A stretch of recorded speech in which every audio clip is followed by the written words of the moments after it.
경건한 예배와 안식일에 대한 신앙고백서의 두 번째 시간인데요. 이 주일오후 시간에는 우리의 신앙의 기초, 뼈대에 대한 중요한 내용들을 우리가 함께 살펴가고 있습니다. 우리가 지난 시간에 살폈던 내용들은 예배의 방법이 어떤 것이냐 할 때 그 예배의 중요한 방법은 성경이 우리에게 가르치는 바를 따르는 것이다 그랬습니다. 종교개혁자 루터의 입장을 따르는 이들은 성경에서 반대하지만 않으면 해도 된다 이렇게 해석을 하는 반면에 우리 장로교에서는 좀 더 엄격하게 해석을 하기를 성경에서 명하시는 것만을 예배의 규정적인 원리로 받아들인다 하는 겁니다. 오늘 우리가 함께 읽었던 성경 요한복음 4장 24절에서 하나님은 영이시니 예배하는 자가 영과 진리로 예배할지니라 할 때 이 진리라고 하는 것이 곧 성경이 우리에게 하라 명령하신 것을 기준으로 해서 예배의 내용들이 구성된다 하는 것을 우리가 알게 됩니다. 우리가 지난 시간에는 예배의 방법이 어때야 되느냐, 그리고 그 예배의 유일한 대상은 하나님이시다. 좀 더 구체적으로 말하면 성부 하나님, 성자 하나님, 성령 하나님, 그 삼위일체 하나님이 우리의 예배 유일한 대상이 되신다 하는 것을 우리가 살펴보았습니다. 오늘 우리가 생각하는 이 신앙고백서 21장 3항에서부터 5항의 내용에서는 예배의 요소 가운데서 기도의 본질이 뭐냐, 우리가 기도를 할 때 어떤 대상들을 생각하면서 기도해야 되느냐 하는 것들에 대한 규정이 있고요. 그 다음에 좀 더 넓게 예배의 통상적인 요소, 일반적으로 우리가 예배할 때 들어가는 요소들이 있고 또 특별한 때 포함되는 요소들이 있다 하는 것을 소개해 줍니다. 이 내용들을 통해서 우리가 하나님 앞에 예배하는 것 다시 한번 잘 점검할 수 있는 좋은 기회가 되기를 바랍니다. 먼저 21장 3항의 내용들을 우리 함께 천천히 뜻을 생각하면서 같이 읽어보겠습니다. 감사함으로 드리는 기도는 경건한 예배에 속하는 하나의 특별한 요소로서 하나님께서 모든 사람에게 명하신 것이다. 그런데 기도가 하나님에게 받아들여지기 위해서는 그 기도가 성자의 이름으로 성령의 도우심을 받아 하나님의 뜻을 따라서 이해력과 경외심과 겸손과 열심과 믿음과 사랑과 인내를 가지고 드려져야 한다. 그리고 만일 소리를 내어 기도하려고 한다면 알 수 있는 말로 해야 한다. 예. 이 사망의 내용, 오타는 여러분들이 좀 수정을 해주시기를 부탁드리고요. 이 사망의 내용은 예배 요소 가운데 이 기도에 대한 소개가 주어집니다. 기도는 경건한 예배에 속한 하나의 특별한 요소다 이렇게 표현했습니다. 그리고 그것은 하나님께서 모든 사람에게 명령하신 것이다 하는 말이 듭니다. 이것을 다르게 말하면 의무라고 하는 거예요. 기도할 의무를 지닌다 하는 것입니다.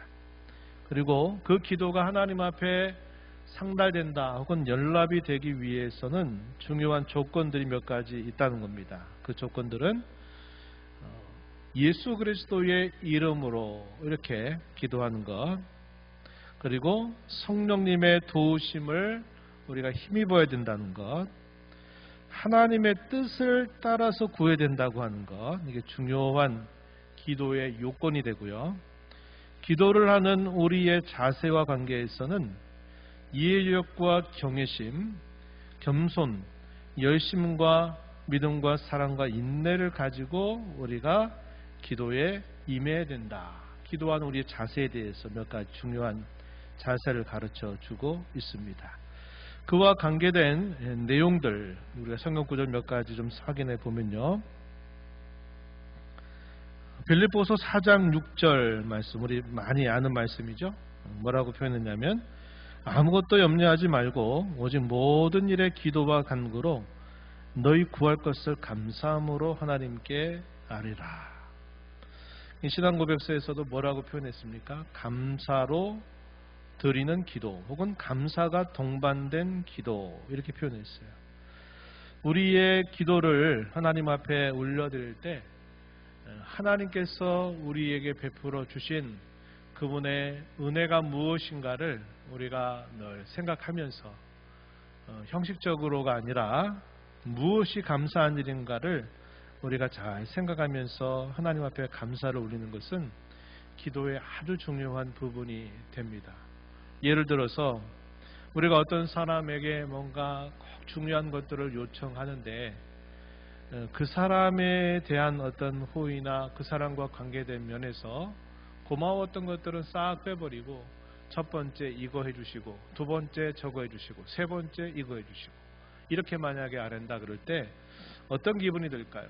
나를 응답해주는 기계로 아는지 나를 무조건 도와주는 그런 사람으로만 아는 것인지 서운한 마음이 들 수 있는 것이죠. 우리가 하나님 앞에 기도할 때 우린 대개 기도의 많은 부분을 어디에 하려 하냐면 간구에 하려 합니다. 그러나 하나님이 더 기뻐하신 기도는 뭘까요?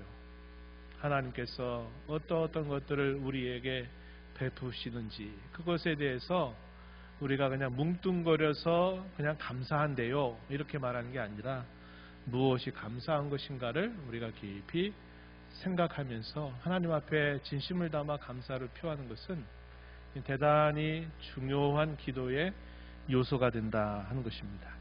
여기서도 염려 대신에 감사함으로 하나님께 아뢰라 이렇게 말합니다. 그리하면 모든 지각에 뛰어난 하나님의 평강이 너희의 마음과 생각을 지켜주시리라 이렇게 약속을 하고 있죠. 우리가 기도할 때 제가 어릴 적에 쭉 돌아보면 꼭 기도의 끝자락에 뭐라고 기도하라고 그러냐면 예수님의 이름으로 기도합니다 이렇게 하라고 들었어요. 왜 그렇게 해야 되는지에 대해서 설명도 없이 그냥 그렇게 기도는 그런 틀로 해가지고 드려져야 되는구나 이렇게 생각을 했습니다.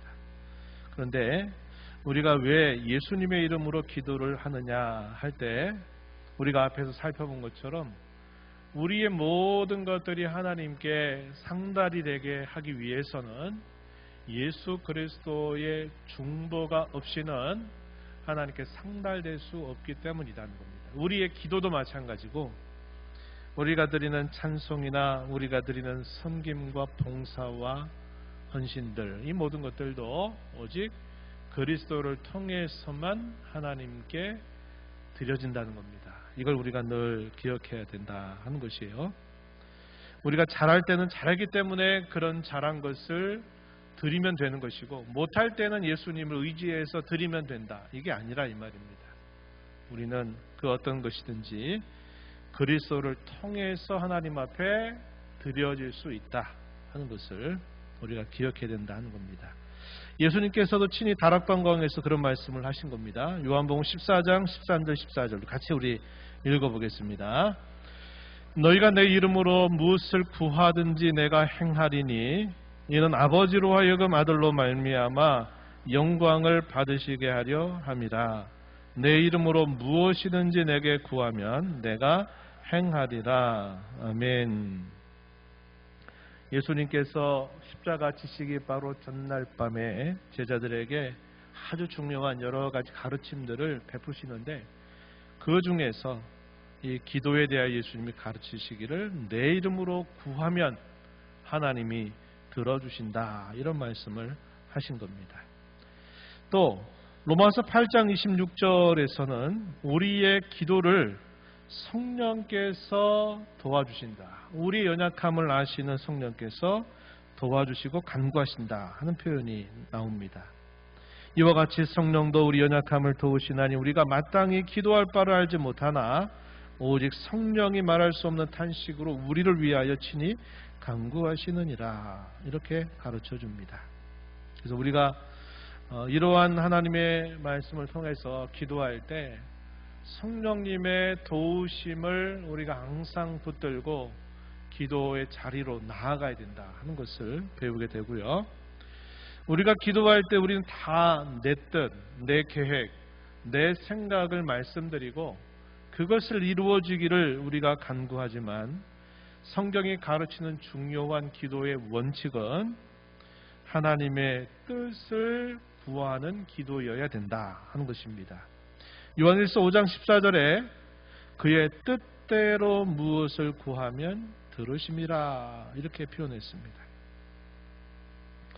기도는 하나님의 뜻이 무엇보다도 우리 가운데 이해가 되고 그 뜻이 우리 가운데 이루어지고 또 우리를 통해서 그것이 이루어지기를 위해서 기도하는 것이 기도의 우선적인 원칙이다 하는 사실을 우리가 배우게 되는 겁니다. 기도하는 이 태도에 있어서는 우리가 살펴본 것처럼 이해력과 경외심이 동반되어야 된다. 가끔 그럴 때가 있어요. 우리가 기도하는데 내가 지금 뭘 기도하고 있는지를 생각 못하고 막 할 때가 있어요. 언제 그렇습니까? 우리가 기도하는 그 습관이 잘 배어 있을 때 그냥 우리가 기도를 시작하면 늘 일사천리로 기도하는 그런 제목들이 있어요. 그래가지고 우리가 쭉 기도를 하게 되는데 우리가 자칫 조심해야 될 부분은 내가 지금 하나님 앞에 무엇을 구하고 있는가를 충분히 이해해서 우리가 하나님 앞에 기도하는 것이 중요합니다. 그렇다면 기도는 머리 좋은 사람만 혹은 기도는 참 신앙생활 많이 한 사람만 드릴 수 있겠네요. 우리가 이런 생각할지 모르지만요.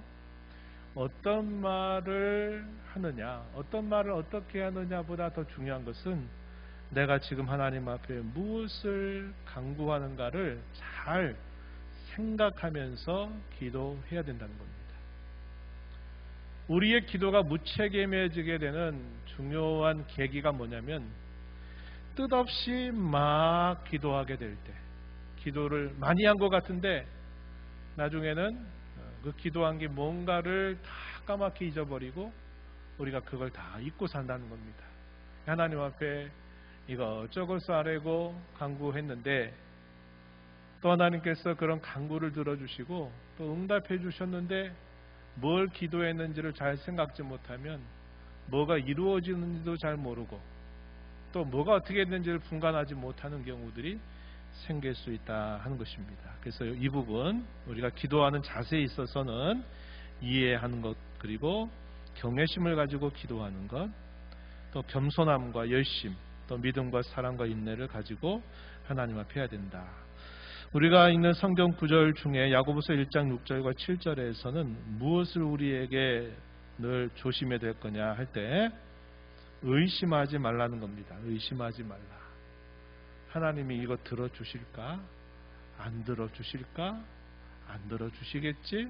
그래도 구해보자. 이렇게 하지 말라는 겁니다. 야고보서 1장 6절 7절에 오직 믿음으로 구하고 조금 더 의심하지 말라. 의심하는 자는 마치 바람에 밀려 요동하는 바다 물결 같으니 이런 사람은 무엇이든지 주께 얻기를 생각하지 말라.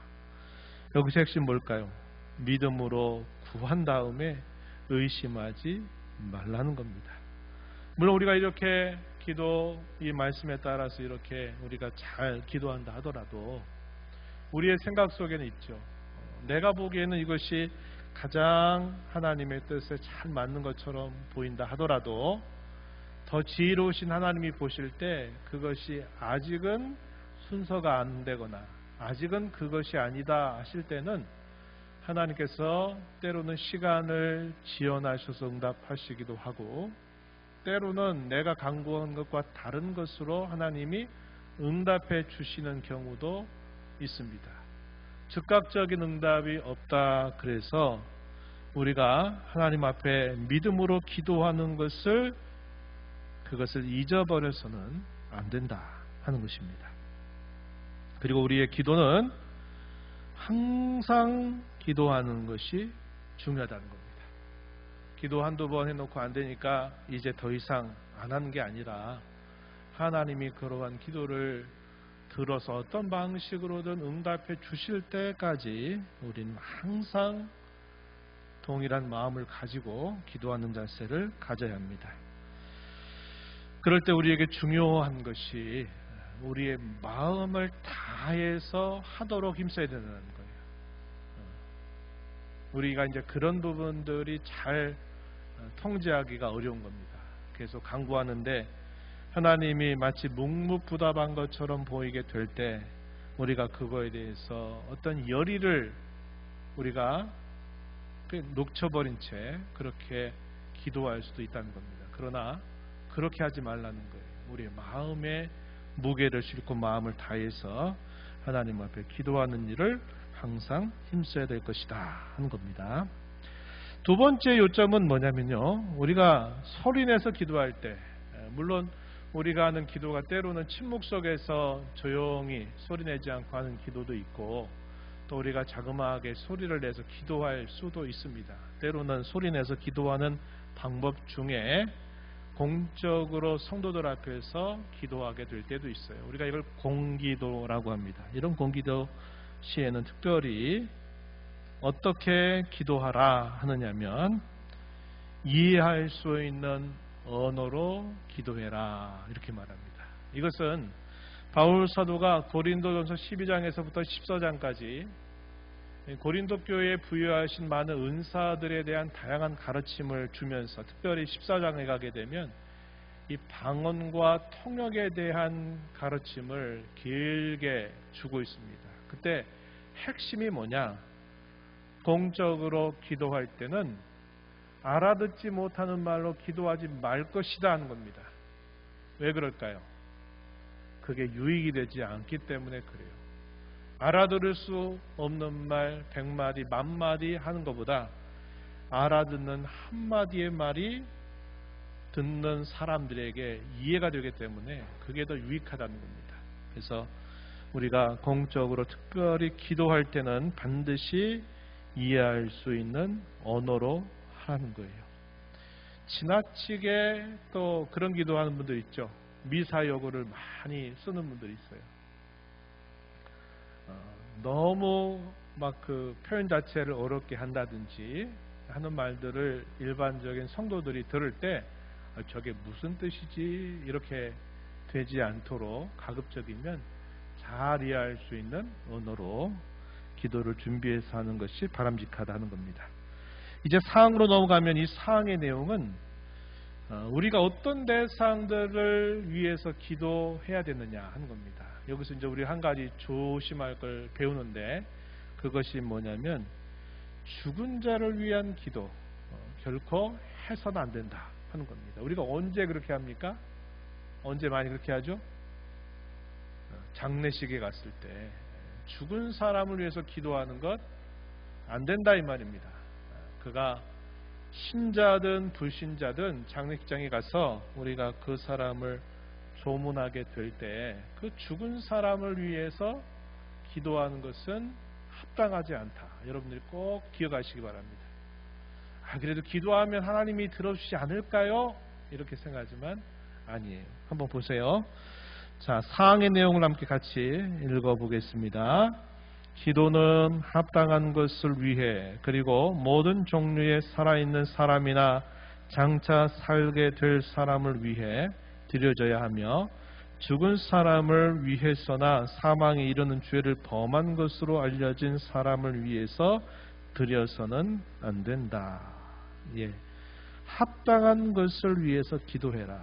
그리고 그 대상에 있어서는 모든 종류의 살아있는 사람 그리고 앞으로 살게 될 사람을 위해서 기도하는 것은 좋다. 그러나 죽은 사람을 위해서 기도해서 안 되고 사망에 이르는 죄 범한 사람을 위해서도 기도해서는 안 된다. 이렇게 정리해주고 있습니다. 디모데전서 2장 1절로 2절 말씀에 보면은 모든 사람을 위하여 간구와 기도와 도구와 감사를 하라. 대상이 모든 사람을 얘기했어요. 그리고 좀 더 특정한 인물들이 소개되는데 2절에 보면 임금들과 높은 지위에 있는 모든 사람을 위하여 하라 이렇게 말합니다. 오늘날로 말하면 지도자들, 또 위정자들, 혹은 권세자들, 또 혹은 공직자들, 이 공직자들을 위해서 기도할 것을 우리에게 요구합니다. 그 이유에 관해서는 모든 경건과 단정함으로 고요하고 평안한 생활을 하게 하기 위함이다. 그 목적을 소개했습니다. 그래서 모든 사람을 위해서 기도하는 것은 기도의 대상에 합당하다 하는 겁니다. 그러나 이제 제외되는 경우가 있는데 죽은 자를 위한 기도는 금한다는 겁니다. 이제 잘한 하나님의 이야기를 소개했는데요. 그 이야기가 뭐냐면 다윗이 밧세바라고 하는 여인과 동침해서 이 밧세바 사이에 생긴 그 아들에 대한 것입니다. 그 아들에 대해서 나단 선지자를 통해서 하나님이 그를 데려가실 것이다 하는 말씀을 하셔요. 그런데 그 아이가 태어났을 때 다윗이 그 아이를 위해서 특별하게 잊지 않고 기도를 합니다. 그런데 그렇게 계속 기도하던 다윗이 어느 날 갑자기부터 기도를 안 하고 그 전에 취했던 그 행동과 전혀 다른 행보를 취하게 돼요. 그 이야기 한번 보죠. 사무엘하 12장 21절로부터 23절의 내용입니다. 한번 여러분 눈으로 보세요. 그의 신하들이 그에게 이르되 다윗에게 한 말입니다. 아이가 살았을 때는 그를 위하여 금식하고 우시더니 죽은 후에는 일어나서 잡수시니 이 일이 어찌 됨이니까? 이렇게 다윗에게 묻습니다. 다윗이 대답합니다. 아이가 살았을 때 내가 금식하고 운 것은 혹시 여호와께서 나를 불쌍히 여기사 아이를 살려주실는지 누가 알까 함이거니와 지금은 죽었으니 내가 어찌 금식하랴? 내가 다시 돌아오게 할 수 있느냐? 나는 그에게로 가려니와 그는 내게로 돌아오지 아니하리라. 이렇게 말합니다. 이 신하들이 봤을 때는 너무 그게 이상한 겁니다. 그 둘 사이에 태어난 아이가 있는 동안에 다윗은 금식하고 하나님 앞에 겸손하게 기도하면서 그 아이를 위해서 기도합니다. 그런데 하나님이 말씀하신 대로 그 아이를 데려가셨어요. 그러니까 다음 날부터 그렇게 금식하고 간절하게 기도했던 다윗의 모습이 달라집니다. 그리고 밥도 먹고 언제 그랬냐는 듯이 그걸 싹 잊어버리듯이 행동하니까 이 신하들이 볼 때 야, 참 왕이 희한하다. 어제까지 그렇게 하시더니 아니 오늘부터는 또 갑자기 전혀 다르게 하시네.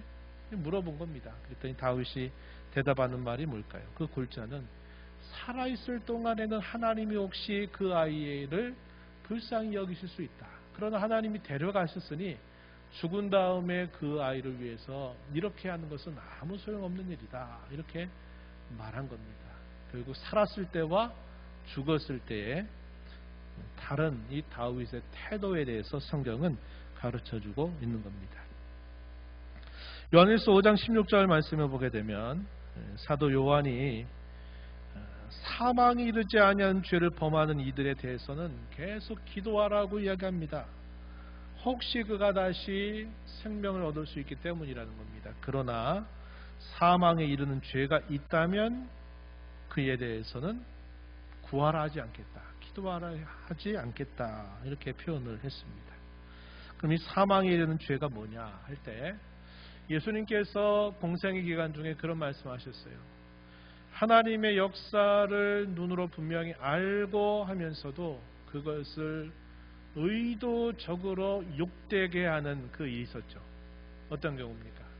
예수님이 공생의 기간 중에 참 귀신 들렸던 사람들이 많았잖아요. 그래서 예수님이 그 귀신 들린 사람들을 귀신을 쫓아내고 그 사람을 구원하신 일을 행하실 때 종교 지도자들이 이걸 어떻게 비꼬냐면 그것은 하나님의 능력으로 한 게 아니라 그것은 귀신의 왕인 바알세불을 통해서 그렇게 한 것이다. 이렇게 말합니다.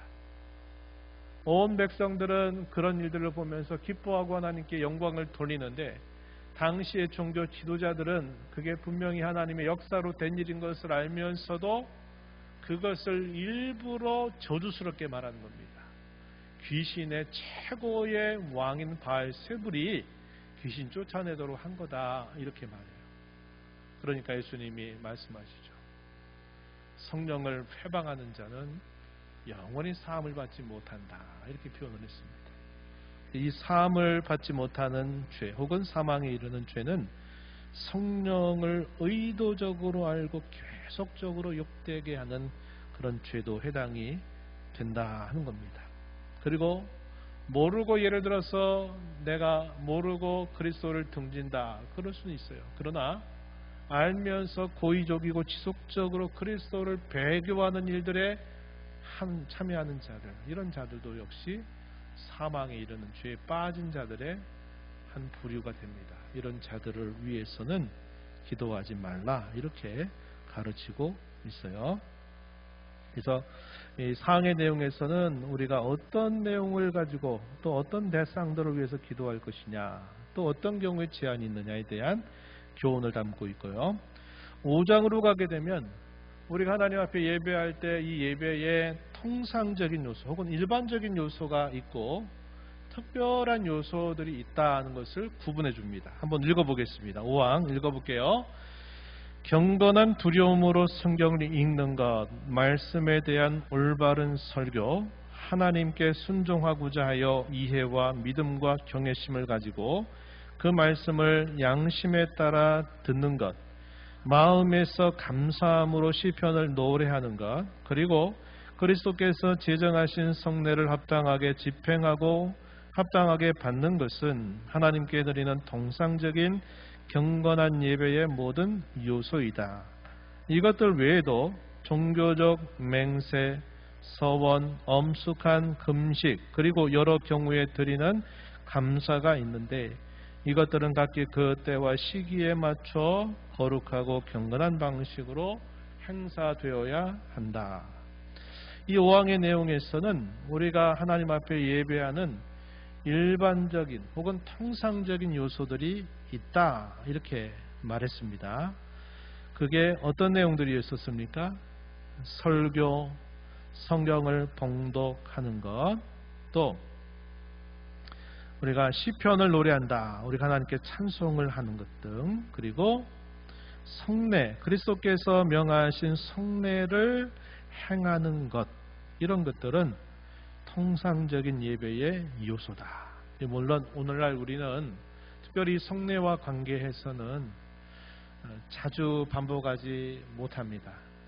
그래서 가급적이면 자주 할 수 있으면 좋고, 초대교회 전통은 매주마다 이 성례를 그들이 참여하게 되면서 내가 그리스도와 그리고 다른 성도와 함께 연합되어 있다, 하나가 되어 있다라는 것을 계속적으로 확인하는 그런 일들을 그들이 행했습니다. 그런데 이제 오늘 우리가 살고 있는 시대 속에서는 이제 그런 부분들이 많이 간헐적인 방식으로 진행이 되고 있는 형편이죠. 그러나 일반적이고 통상적인 요소 안에 이 성례가 들어가 있다 하는 것이고요. 특별한 또 요소가 있는데 그것들이 어떤 것이 있느냐 하니까 맹세, 그리고 금식, 감사라고 하는 것들이 있다, 이렇게 말하는 겁니다. 이 맹세도 예배의 특별한 요소로 들어가 있다, 이런 거 좀 특이하죠. 오늘날 우리가 이런 맹세를 언제 합니까? 맹세 언제 하죠? 임직을 하게 될 때, 혹은 세례를 받게 될 때 그 안에 이제 그런 서약이라고 하는 순서들이 있어요. 그렇죠? 그리고 임직을 받게 될 때, 목사 임직을 받거나 또 교회 가운데 재직들로 임명을 받게 되는 그런 경우들에는 그 절차 안에 맹세라고 하는 것 혹은 서약이라고 하는 것이 들어가 있습니다. 그래서 그 형식을 취해요. 그것도 예배의 특별한 요소 안으로 들어와 있다 하는 것입니다. 이에 대해서 한번 살펴볼게요. 우리가 너무 잘 알고 있는 부분이지만 다시 한번 점검을 해봅니다. 첫 번째 중요한 게 뭐냐면 설교와 성경 봉독과 관계된 것입니다. 바울 사도는 디모데에게 너는 말씀을 전파하라 할 때 이 전파하라고 하는 이 말이 전도하라 그런 말, 그것만을 말하는 게 아닙니다. 이 말씀을 전파하라는 말은 결국 설교하고 강론하라 하는 그런 의미로 말하고 있다는 것입니다. 또 오래 참음과 가르침으로 경책하며 경계하며 권하라, 이렇게 또 표현을 했어요. 그래서 디모데, 목회자였던 디모데에게 목회하는 곳에서 이 하나님의 말씀을 잘 강론하고 이 말씀을 통해서 오래 참음과 가르침을 가지고 그들을 권할 것이다. 이렇게 권면한 말씀이 소개가 되고요. 말씀을 듣는 자의 편에서는 어떻게 해야 되느냐? 듣기만 하여 자신을 속이는 자가 되지 말고 말씀을 행하는 자가 되어라. 이렇게 사도 야고보는 그렇게 권면하고 있습니다. 말씀을 들었어요. 근데 그 말씀을 행하지 않는 것은 마치 무엇 같으냐? 자신을 속이는 것과 같다. 이렇게 표현을 했습니다. 우리가 이제 이런 일들에 대단히 취약성을 가지고 있어요. 우리 신앙생활에 있어서 우리가 신앙이 빨리빨리 진보하고 깊어지지 못하는 중요한 원인 중에 하나가 바로 이겁니다. 말씀을 듣기만 하고 우리가 순종하지 않는 겁니다. 이게 반복적으로 되보면 이게 우리에게 만성적인 질병을, 영적인 질병을 일으켜요. 그래서 하나님의 말씀을 들어도 우리의 삶에 아무런 변화가 없어요. 이렇게 되면 자기가 스스로 계속 속고 있는 일에 빠지면서도 분간하지 못하는 상태가 된다는 겁니다. 그래서 우리가 하나님 말씀을 읽을 때나 들을 때 가져야 할 중요한 자세는 구체적이고 실제적이고 실현 가능한 순종의 내용을 내가 찾아서 한 주간 동안 그 받은 말씀을 가지고 실행하는 일에 힘을 기울이는 겁니다. 이게 신앙이 자라는 아주 좋은, 아주 빠른 방법이에요. 이게 안 되면 우리 머리는 커지고 알아가는 건 많아지지만 우리가 행하지 않게 되니까 우리의 영적인 건강이 심히 훼손되는 일이 따라오게 된다 하는 것입니다. 우리가 말씀을 듣는 태도에 있어서 가장 좋은 모범은 고넬료라고 하는 이방인 백부장이 보였던 태도입니다. 이 내용이 사도행전 10장 33절인데 우리 함께 읽어보겠습니다. 내가 곧 당신에게 사람을 보내었는데 오셨으니 잘하였나이다. 이제 우리는 주께서 당신에게 명하신 모든 것을 듣고자 하여 다 하나님 앞에 있나이다. 이 고넬료가 한 말은 그가 이방인의 백부장이라는 얘기는 권세와 힘을 가지고 있는 공직자입니다. 지위가 있는 사람이에요.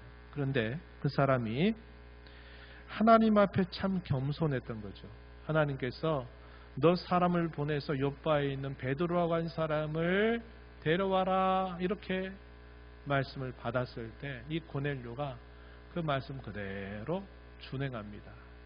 베드로 사도는 기도하는 중에 환상 중에 매우 특별한 환상을 경험했어요.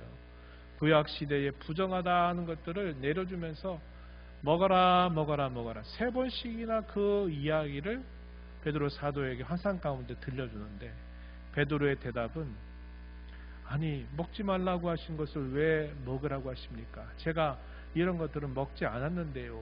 이렇게 베드로가 대답해요. 그런 중에 이 고넬료가 보냈던 종을 만나게 되면서 그가 마침내 그들과 함께 이 고넬료 가정에 이르릅니다. 그럴 때 고넬료가 베드로 사도에게 한 말이 바로 이것입니다. 오셨으니 잘하셨습니다. 이제 우리는 주께서 당신에게 명하신 모든 것을 듣고자 하여 다 하나님 앞에 있습니다. 말씀에 주소서 듣겠습니다. 이런 의미가 이 안에 포함되어 있는 거죠. 고넬료는 자기 가족뿐만 아니라 자기가 아는 모든 친족들을 다 자기 집안으로 초대합니다. 그리고 이 베드로 사도를 만는데 하나의 사람으로 본 게 아니에요. 하나님이 보내신 그런 사람으로 그가 여기면서 우리가 하나님 앞에 있으니 말씀에 주소서 이렇게 반응한 것이죠. 이 말씀을 듣는 참 귀한 태도입니다. 말씀을 듣는데 우리가 그 말씀을 집중하지 않고 딴 생각을 하거나 여러 세상적인 염려와 근심에 빠지게 되면요, 말씀을 들어도 깨닫지 못할 때가 많아요. 예수님은 씨 뿌리는 비유를 통해서 그런 경우를 어디에 빗대셨냐면 길가에 뿌려진 씨와 같다 이렇게 말합니다. 유대인들의 농사법은 좀 독특했어요. 그래서 그들이 여러 땅이 있는 걸 가리지 않고 이 씨를 막 흩뿌립니다. 흩뿌려요. 그래서 어떤 씨들은 가장 원하는 좋은 밭에 떨어지는 경우도 있고, 어떤 씨들은 흙이 얕은 돌밭, 이 돌들이 많은 돌짝밭 같은 데 떨어지는 곳도 있고, 또 어떤 데는 이 가시덤불이 나 있는 그런 곳에 떨어지는 씨앗도 있고, 또 하나는 사람들이 많이 다녀서 그 길이 단단하게 굳어 있는 그곳에 떨어지는 씨앗이 있습니다. 길가밭에 떨어진 씨는 그 씨가 그 흙 속으로 스며들어야 되는데 스며들지 못해요. 스며들기 전에 어떻게 합니까? 새들이 날아와 가지고 이거 웬 먹이냐 해가지고 그것을 싹 먹어버리는 거예요. 그럼 그 생명의 그 씨앗이 들어가기도 전에 벌써 새가 쪼아버리거든요. 이걸 뭐라고 말하냐면 사탄이 말씀을 빼앗아가는 것이라고 말해요. 우리가 하나님께 듣는 말씀 시간에, 이 말씀 시간은 늘 얘기하지만 하나님이 우리에게 찾아오시는 방법입니다. 우리가 예배가 언약적 예배라 그랬어요. 우리가 하나님 앞에 드리는 게 있고 하나님께서 우리에게 응답하시는 게 있는데, 그 응답에 주요한 것이 뭘 통해서냐면 하나님 말씀을 우리에게 들려주실 때 하나님이 우리에게 찾아오셔서 그분의 은혜를 우리에게 나눠주신단 말이에요. 그런데 그때 우리가 주의하지 않고 거기에 집중하지 않고 딴 생각을 한다든지 할 때는 그 말씀이 우리 안에 심어지기도 전에 사단이 그 말씀을 싹 빼앗아가 버려요. 그럼 어떻게 되겠습니까? 말씀 시간이 지루하고 졸리고 딱딱하고 뭐가 뭔 소리인지 들어오지도 않고 이렇게 되면 그 예배 전체가 결국은 전체가 소위 망가져버리는 그런 일들이 따라오게 된다는 것이죠. 그래서 우리가 항상 우리 마음을 잘 준비해서 우리가 하나님 말씀 듣는 게 중요하다 하는 것이고요. 히브리서 4장 2절에서는 말씀을 들음에도 불구하고 유익을 나타내지 못하는 중요한 이유를 뭐라고 설명하냐면 듣는 사람이 믿음과 결부시키지 아니했기 때문이다 이렇게 말했습니다. 여기서 믿음은 어떤 성격의 믿음이냐? 순종을 동반하는 믿음을 말합니다. 진짜 믿음을 말하는 거예요. 순종을 동반하는 믿음을 결부하지 않게 될 때 말씀이 유익하지 않는다 이 말이에요. 그러니까 말씀을 들을 때 아까도 이야기했지만 그 말씀을 듣기만 하고 행하지 않는 것이 자신을 속이는 것과 같다 그랬는데, 순종하려고 하는 마음 없이, 그런 믿음 없이 말씀을 들을 때 그것은 우리에게 아무런 유익이 되지 못한다 이렇게 우리에게 경고하고 있습니다. 두 번째는 찬송입니다. 여기서는 시편, 하나님 백성의 노래 모음집이라고 부르는 시편을 얘기했어요. 이 시편에 하나님의 백성들의 찬송들이 다 모아져 있지만 성경은 시편만 있는 게 아니라 성경에 여러 많은 찬송들이 시편 외에도 있어요. 모세의 노래, 미리암의 노래, 스가랴의 노래, 또 한나의 찬송 등등. 또 우리가 잘 아는 빌립보서 2장 5절로부터 11절 너희 안에 이 마음을 품으라 곧 그리스도 예수의 마음이니 하는 이 부분도 이 초대교회의 찬송으로 알려져 있습니다. 이렇게 시편이 대표적인 하나님 백성들의 찬송 모음집이지만 성경은 그것만 아니라 여러 곳에서 찬송들이 있다 이 말이죠. 그러한 찬송도 역시 통상적인 거에 해당된다. 그리고 이 찬송과 기도는요 대단히 긴밀합니다. 여러분 시편이 찬송집인데 곡조가 다 지금은 소실돼 버렸어요. 뭐가 남았습니까? 가사만 남았거든요. 그 가사 내용을 읽어보면 어떤 내용이 있습니까? 많은 부분이 기도예요. 그렇죠? 그래서 기도 안에는 하나님께 대한 감사, 찬송에 대한 고백, 또 간구, 죄의 용서 등등 이 기도 안에는 많은 요소들이 그 안에 담겨 있어요.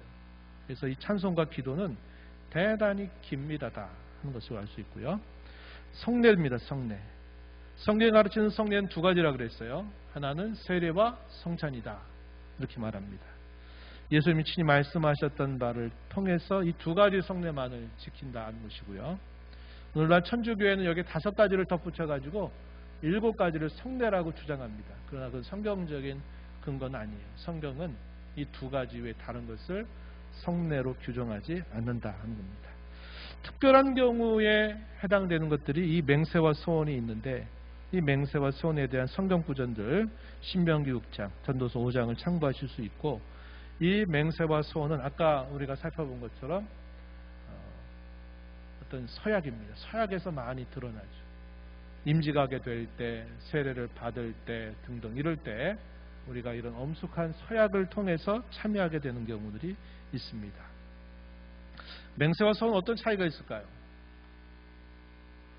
맹세는, 쉽게 이야기하면 맹세는 하나님의 이름을 불러서 내가 다른 사람에게 이렇게 하겠다 혹은 이것이 진실이다라는 사실을 나타낼 때 이걸 맹세라고 합니다.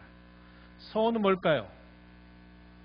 맹세이긴 한데 그 맹세를 내가 사람 앞에서 말하는 게 아니라 이 소원은 하나님께 맹세하는 거예요. 하나님, 제가 이렇게 하겠습니다. 혹은 조건을 동반해서 하나님이 만약에 제가 이렇게 원하는 바를 하나님이 들어주시고 불쌍히 여겨주신다면 제가 이렇게 하겠습니다. 하나님을 향해서 하는 맹세를 우리가 소원이다 이렇게 말하는 거예요. 넓게 보면 다 이것들이 맹세라고 하는 범주 안에 있는 것들이다 하는 겁니다. 성경은 맹세하지 말라고 하지 않았어요. 예수님이 산상수훈에서 맹세하지 말라고 하신 것은 맹세를 금하신 게 아닙니다. 당시 종교 지도자들이 이상한 방식으로 이 맹세를 엉뚱하게 가르쳤던 것에 대해서 비판하시기 위해서 그런 맹세하지 말라고 하신 것이지, 주님이 성경에 주님이 맹세하지 말라고 금하신 것이 결코 아니다. 여러분들이 오해하시지 마시기 바랍니다. 마지막은요, 금식과 감사합니다. 이 금식은 특별한 때, 국가적인 위기를 맞게 되거든지 아니면 개인적으로 자신의 가정에 있어서 정말 생명같이 중요한 문제가 있을 때 내가 먹는 음식을 끊고 하나님을 의지하겠다고, 하나님께 전적으로 맡기겠다고 하는 것에 대한 하나의 공식적인 표명입니다. 금식도 금하는 게 아니에요. 역시 산상수훈에서 금식을 금하듯이 말씀하신 것은 역시 종교 지도자들의 잘못된 금식 행태에 대한 신랄한 책망을 하시기 위한 목적이지 결코 금식을 금하신 것은 아니다 하는 겁니다. 그래서 특별한 날을 금식일로 선포하는 경우, 예를 들어 에스더라고 하는 왕후가 자기 민족이 이 하만의 족속에 의해서 죽을 날을 딱 제비 뽑기로 받았을 때 에스더가 어떻게 합니까? 금식을 선포하죠. 금식해달라고 얘기합니다. 그리고 내가 왕 앞에 나아가겠다라고 하는 그런 요청을 하면서 공적으로 금식을 요청한 경우들이 있어요. 교회가 어떤 특별하고 어려운 문제 앞에 그렇게 요청할 수 있는 겁니다. 이것은 특별한 형식의 예배 요소가 될 수 있다. 마지막은 감사입니다. 제가 오늘 오전에 구약의 절기 가운데 맥주절이나 수장절을 얘기하고 그것이 신약에 와서는 어떻게 됐으며 우리 한국교회에서는 이 맥주절과 추수감사절이 어떻게 특별하게 수용돼서 오늘날에 이르렀는가에 대한 이야기를 여러분들에게 소개했습니다. 어떤 분들은 그렇게 말해요. 아이, 맥주절 구약에 지키지 말라 그랬는데 뭘 또 그런 맥주절이라고 지키느냐 하지만 신앙고백서가 우리에게 가르치는 것은 뭐냐면 하나님께 대한 특별한 감사의 어떤 계기를 공포해서 그날을 특별하게 감사로 드릴 수 있다고 이야기하는 겁니다. 우리가 상반기를 마치면서 하반기를 시작하면서 맥주절이라고 하는 이름을 부르거나 11월 세 번째 주일날을 우리가 추수감사 주일로 정한 것도 이런 특별한 예배의 요소로서 보는 것이지 구약 성경에 있는 그 절기들을 문자대로 그대로 가져와서 지키는 것은 아니다 그랬어요. 지킬 의무도 없습니다. 구약시대 때는 지켜야만 되는 의무였어요. 구약의 모든 절기는 그리스도께서 이루실 모든 일에 대한 그 구속의 일과 집중되어 있었기 때문에 구약시대 때는 그리스도가 오시기까지는 의무적으로 이것을 지키게 했어요. 그러나 그리스도께서 오시고 이 모든 절기들이 완성돼서 폐지가 된 이후로는 의무적으로 지킬 필요는 없어요. 여러분 잘 구별하셔서 이해를 하셔야 합니다. 그러나 이렇게 특별한 때 감사일을 정해서 우리가 감사를 하는 것은 특별한 예배의 한 요소가 된다. 여러분들이 잘 정리하시기를 바라겠습니다. 오늘 우리가 이런 내용들을 살피면서 기도에 대해서 물론 더 많은 이야기를 할 수 있지만 기도에 대해서 우리가 살펴봤고 기도를 해서는 안 될 대상에 대해서도 점검했습니다. 여러분들이 장례식장 특별히 갈 때 죽은 사람을 위해서 기도하지 마세요. 그리고 장례식에 기도 순서를 맡았는데 그 기도 가운데 죽은 사람을 어떻게 해달라 하는 기도를 하면 안 됩니다. 꼭 기억하세요. 아무 소용이 없어요. 이 천주교에서는 연옥이라고 하는 중간교리를 가르쳐가지고 연옥에서 천국 갈 수도 있고 지옥 갈 수도 있다고 말하니까 그들은 그걸 용납하지만 우리는 결코 용납하지 않아요. 그러니까 그런 것들을 잘 아시고 예배의 통상적인 요소와 특별한 요소들을 잘 구별해서 이 예배를 여러분들이 소중하게 여기고 이 예배에 대한 가르침들을 잘 여러분들이 신앙생활에서 담아내게 되기를 진심으로 바랍니다. 하나님 아버지, 오늘 저희에게 주신 시간을 통해서 경건한 예배에 대한 신앙 고백의 내용들을 살피면서 성경이 우리에게 무엇을 가르치는지를 살펴보았습니다. 우리가 하나님 앞에 기도하는 기도의 중요한 내용들은 감사 그리고 간구가 함께 균형을 이루어야 된다고 하는 것, 또 저희가 그 기도할 수 있는 대상이 누구이며 제한되는 것들이 무엇인가를 살펴보았습니다. 뿐만 아니라 우리가 예배 가운데 중요하게 일상적으로 들어가 있는 요소들에 대해서 특별한 경우에 또 포함될 수 있는 요소들에 대해서 함께 저희들이 살펴보았습니다. 이러한 충분한 이해들을 가지고 하나님이 찾으시는 참 예배, 또 그런 예배를 드리는 참 예배자들로 저희들을 세워 주시옵소서. 예수님 이름으로 기도드리옵나이다. 아멘.